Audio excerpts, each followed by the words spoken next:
నమస్తే. టెలివిజన్లోనే మొట్టమొదటి యాంకర్గా నిలిచిన ఎంతో పేరు సాధించినటువంటి శాంతి స్వరూప్ గారు ఈరోజు కన్నుమూశారు. యశోద హాస్పిటల్లో గుండెపోటుతో చికిత్స పొందుతున్న ఆయన తుది శ్వాస విడవడం జరిగింది. ప్రస్తుతం మనము వాళ్ళ ఇంటి వద్దే ఉన్నాము. చిన్ననాటి స్నేహితులు కూడా ఇక్కడే ఉన్నారు. ఒకసారి వారితో మాట్లాడదాము. అసలు ఏం జరిగిందో తెలుసుకునే ప్రయత్నం చేద్దాం. నమస్తే సార్. నమస్తే అమ్మ, నా పేరు సుధామ అంటారు. నేను ఆల్ ఇండియా రేడియోలో ప్రోగ్రామ్ ఎగ్జిక్యూటివ్గా రిటైర్ అయ్యాను. నేను చిన్నప్పటి నుంచి మేమందరం బాగా ఫ్రెండ్స్ మేమంతా కూడాను. అంటే యాక్చువల్గా వాళ్ళ పెళ్లి కాకముందు నుంచి వైఎంసీ వక్తృత్వ సాహిత్య సమితి అని ఒకటి ఉండేది. అందులో మేమంతా చిన్నప్పుడు మిత్రులు అన్నమాట. ఆల్ ఇండియా రేడియోలో కూడా ఫస్ట్గా మేము ట్రైనింగ్ పొందిన వాళ్ళం మేమే. ఆకాశవాణిలో యువవాణి కింద అంతా ట్రైనింగ్ పొందిన వాళ్ళం. తను అప్పట్లోనే న్యూస్ యూనిట్లో క్యాజువల్గా చేసేవాళ్ళం. మేమంతా కూడా క్యాజువల్ అనౌన్సర్లుగా, ప్రొడక్షన్ అసిస్టెంట్లుగా పనిచేసేవాళ్ళం. అప్పుడు దాదాపు మాది 50-60 ఏళ్ల పరిచయం అది. సో తను మంచి కవి కూడా. తను రాసేవాళ్ళు అప్పట్లో. వెండిపూలని మొదటిసారి ఉగాది మీద అన్ని కవితలతో 1971లోనే ఒక కవితా సంకలనం వచ్చింది. అందులో మొట్టమొదటి కవిత మన శాంతి స్వరూప్దే. అలా కవితలు రాసేవాడు. అలాగే ఆంధ్రభూమి వారపత్రికలో నవలు రాశాడు. తను 2-3 నవలు రాశాడు. మంచి కవిగా కూడా తను మంచి ప్రసిద్ధుడు. తను న్యూస్ రీడర్ మనకి తెలుసు కదా. ఆకాశవాణి, దూరదర్శన్ వచ్చిన కొత్తలోనే మొదట్లో టీవీ బేస్ ప్రొడక్షన్ సెంటర్ అనేవారు. అప్పటి నుంచి తన వార్తలు ముందు క్యాజువల్గా ఉన్నా కూడా తర్వాత రెగ్యులర్ ఎంప్లాయీస్గా వాళ్ళు న్యూస్ రీడర్లుగా పనిచేశారు. శాంతి స్వరూప్ వారి శ్రీమతి రోజా రాణి అని చెప్పి ఉండేది. ఆవిడ 10 ఏళ్ల క్రితం పోయింది. ఆవిడ కూడాను. వాళ్ళిద్దరూ కూడా చాలా మా స్నేహం ఇప్పటిది కాదన్నమాట. శేష జీవితం, స్నేహ జీవితం అని ఇప్పటికీ 3 నెలలకోసారి మేము ఎక్కడో అక్కడ కలవాలని చెప్పి మేము అనుకుంటుంటాం. అలాగే మిత్రులు మా పాండురంగమూర్తి గారు, మేమంతా కూడా వైఎంసీ వక్తృత్వ సాహిత్య సమితిలో మేమంతా సభ్యులు. ఐఏఎస్ చక్రపాణి గారు, ఆయన వస్తారు ఇప్పుడు ఇక్కడికి. సో అప్పటి నుంచి బాగా చాలా సన్నిహితమైనటువంటి పరిచయం అన్నమాట. ఎరా అంటే ఎరా అనుకునేటువంటి ఇది ఉంది. ఈ మధ్యన ఒక 20 రోజుల క్రితం శంషాబాద్ దగ్గర అతనికి ఫామ్ హౌస్లో మేమంతా కలిసాం. బహుశా అనుకున్నాడేమో ఇంకా అందరూ వెళ్ళిపోతాననేది అనుకున్నాడేమో తెలియదు. దాదాపు అందరం ఒక లంచ్లో తను ఏర్పాటు చేశాడు. అందరం అక్కడ కలుసుకున్నాం. తన ఆరోగ్యం ఆ మధ్య క్షీణించింది కొంచెం. డయాలసిస్ మీద ఉన్నాడు కొన్నాళ్ళు. డయాలసిస్ మీద ఉండగానే అనుకోకుండా రెండోసారి స్ట్రోక్ వచ్చింది. ఎందుకంటే చాలా జీవితంలో డక్కా మొక్కలు తిన్నాడు చాలా. ఎందుకంటే స్ట్రోక్ వల్లే పోయారు అంతే. దీనివల్ల ఇదేం కాదు. స్ట్రోక్ అంటే 3 బ్లాక్స్ ఏవో ఉన్నాయని అన్నారట. అందులో పైగా అంటే డయాలసిస్ మీద డైలీ డయాలసిస్ మీద ఉన్నాడు. అందులో నిజంగా చాలా మన కలిసిన కూడా ఎవరు అనుకోలేదు. అనుకోని మాకు దిగ్భ్రాంతికరమైనటువంటి వార్త మా స్నేహితులందరికీ కూడా. మీకు ఎప్పుడు తెలిసింది సార్ ఇది? నాకు పొద్దున్నే తెలిసింది. వాళ్ళ అబ్బాయే ఫోన్ చేశాడు. ఎందుకంటే వాళ్ళ పెద్ద అబ్బాయి అక్కడ ఉంటాడు, ఫారిన్లో ఉంటాడు. పెద్ద అబ్బాయికి మ్యారేజ్ అయింది. 2 మనవలు కూడా తనకి. తర్వాత రెండో అబ్బాయి ఇక్కడే ఉంటాడు.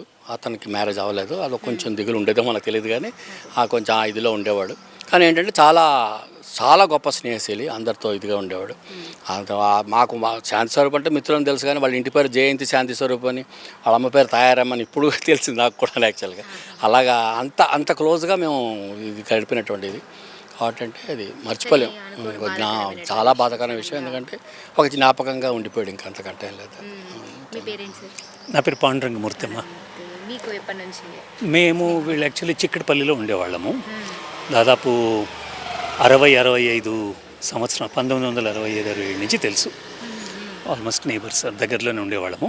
అది కాకుండా ఈ సాహిత్యాభిలాష ఉన్న వాళ్ళందరం ఒక చిన్న సంస్థలాగా పెట్టుకొని వైఎంసీ వక్తృత్వ కళా సమితి అని అక్కడ తరచూ కలిసేవాళ్ళం. అది కాకుండా ఎవరు ఎటువంటి కార్యక్రమం ఏర్పాటు చేసినా సాహిత్యానికి సంబంధించి కానీ సంస్కృతికమైన సంబంధించింది కానీ అక్కడ కలుస్తుండేవాళ్ళం. సో ఆ విధంగా అప్పటి నుంచి తెలుసు. ఇది చాలా బాధాకరమే పొద్దున్న ఈ మెసేజ్ వచ్చేదాకా. ఎందుకంటే ఇప్పుడే మా మిత్రుడు చెప్పినట్లు ఒక 15-20 రోజుల క్రితమే వాళ్ళ ఫామ్ హౌస్లోనే మంచి గెట్ టుగెదర్ అరేంజ్ చేశాడు. యాజ్ ఇట్ వాజ్ అందరం కలుసుకున్నాం. ఫేర్వెల్ పార్టీ లాగా అయిందన్నమాట. ఇప్పుడు అనుకుంటున్నాము ఆయనకు ముందు తెలుసా ఏమి ఇట్లా ఫేర్వెల్ లాగా పెట్టినాడు అందరిని పిలిచి అని చెప్పి మమ్మల్ని పిలిచాడు. తర్వాత వాళ్ళ కొలీగ్స్ ఎవరైతే ఉన్నారో, అంటే దూరదర్శన్లో చేసినారు కదా, ఏఆర్లో కూడా చాలామంది కలిసి పనిచేశారు. వాళ్ళందరినీ పిలుచుకోవడం జరిగింది. అదంతా అయింది. చాలా యాదృచ్ఛికమా, అది ఏంటి అంత ప్లాన్ తెలుసా అతనికి ముందే? ఆ 6th సెన్స్ ఏదో ఉంటాం కదా, అట్లా ఏమైనా పనిచేసిందా అని ఇప్పుడు ఇవాళ అనుకుంటున్నాము. అప్పుడు తెలియదు అది. అప్పుడు చాలా ఉన్నారు అందరు లోపల ఉన్నారు. ఏపీఎస్ఆర్టీసీలో చాలా పెద్ద పొజిషన్లో రిటైర్ అయ్యారు ఆయన కూడా. పాండురంగమూర్తి గారు కూడా ఏపీఎస్ఆర్టీసీలో పెద్ద పొజిషన్లో రిటైర్ అయ్యారు. ఇప్పుడు చాలా యాక్టివ్గా మేము అంతా కూడా కలిసి రకరకాల. ఇప్పుడు చక్రపాణి ఐఏఎస్ ఆయన ఇప్పుడు డైరెక్ట్గా అంబర్పేట వస్తున్నారు. ఇప్పుడు అంబర్పేటలో 2-4 అవుతుంది కార్యక్రమం, చివరి రిచువల్స్. ప్రస్తుతం రిచువల్స్ స్టార్ట్ అయ్యాయి. వచ్చారు ఇంకా చాలామంది. శోభాశంకర్ అని అనౌన్సర్గా చేసిన తను కూడా మీ ఛానల్స్లో అట్లా కూడా శంకోని కార్టూనిస్ట్, అలాగే వై రామకృష్ణరావు. మేము నాలాంటి రైటర్లు మిత్రులు అంతా దూరదర్శన్ వాళ్ళు చాలామంది ఉన్నారు. మీరు పెడితే వాళ్ళందరినీ కూడా ఒకసారి పలకరించడానికి.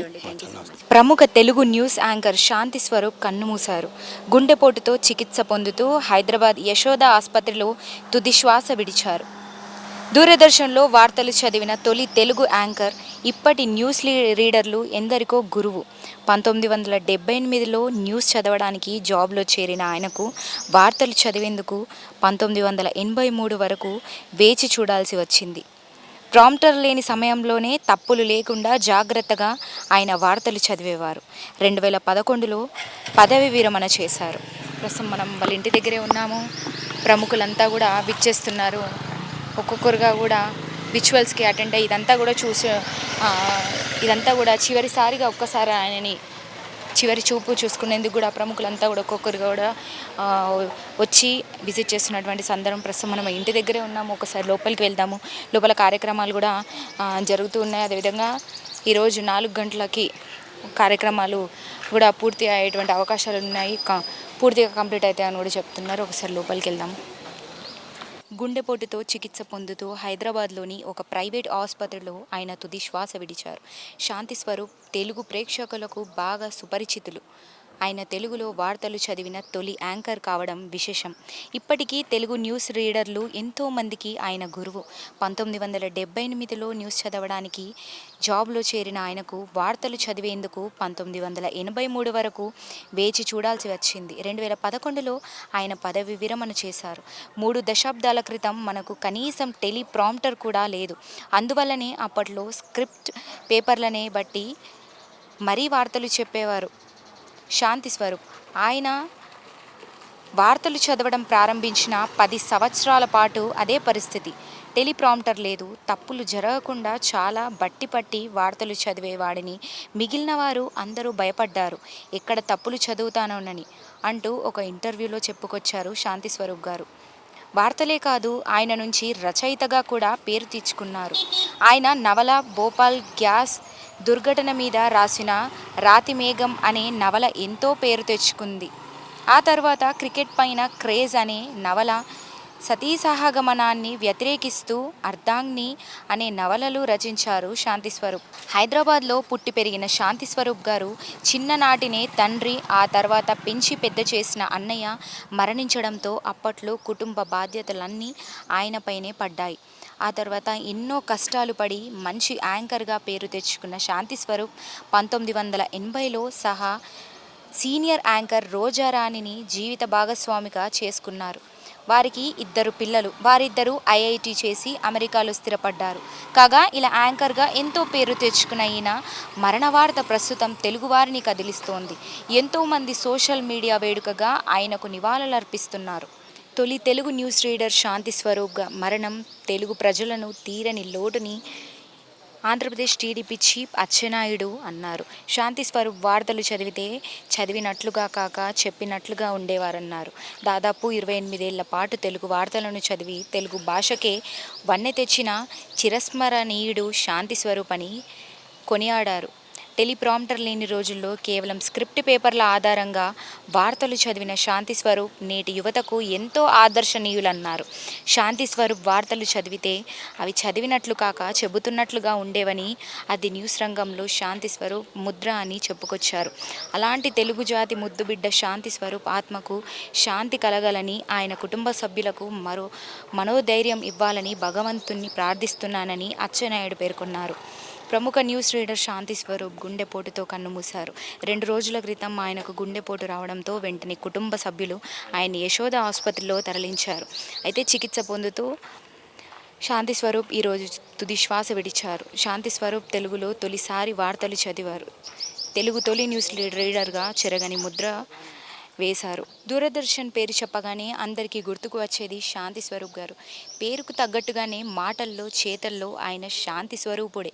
వార్తలు, సమాచారం, జాబులు, జవాబులు, ధర్మ సందేహాలు కార్యక్రమం ఇలా దేనినైనా ప్రేక్షకుల మదిలోకి ప్రశాంతంగా చొచ్చుకుపోయేలా చేసిన శాంతి స్వరూప్ ప్రస్తుతం తరం యాంకర్లకు ఆయన గురువు అంటే అతిశయోక్తి కాదు. తెలుగు నేలపై 1977 అక్టోబర్ 23న నాటి రాష్ట్రపతి నీలం సంజీవ్ రెడ్డి దూరదర్శన్ కార్యక్రమాలను ప్రారంభించారు. సోమాజిగూడలో స్టూడియో నుంచి మాట్లాడిన మొట్టమొదటి యాంకర్ శాంతి స్వరూప్ గారు. 1978లో ఆయన దూరదర్శన్లో ఉద్యోగిగా చేరారు. 1983 నవంబర్ 14న తెలుగు వార్తా విభాగం ప్రారంభమైంది. మొట్టమొదటి న్యూస్ రీడర్గా ఆయనకే అవకాశం దక్కింది. ఆ రోజు బాలల దినోత్సవం ప్రారంభోత్సవ వేడుకలను ఓబీ వ్యాన్ లేకపోవడం వల్ల కేవలం కవరేజ్ మాత్రమే చేసి ఆ కార్యక్రమానికి సంబంధించిన విజువల్స్ చూపుతూ వార్తలు చదివారు. ఎదురుగా స్క్రీన్పై కనిపిస్తున్న అక్షరాలను చూసి చదవడానికి ఇప్పటిలా టెలిప్రాంప్టర్లు లేవు. అందుకే విద్యార్థిల వార్తలన్నీ ముందుగానే వల్లే వేసుకునేవారు శాంతి స్వరూప్ గారు. ఆయన వార్తలు చదువుతుంటే ఇరుగు పొరుగు వారితో మాట్లాడుతున్నట్లుగా, తోటి వారికి చెబుతున్నట్లుగా ఉండేది.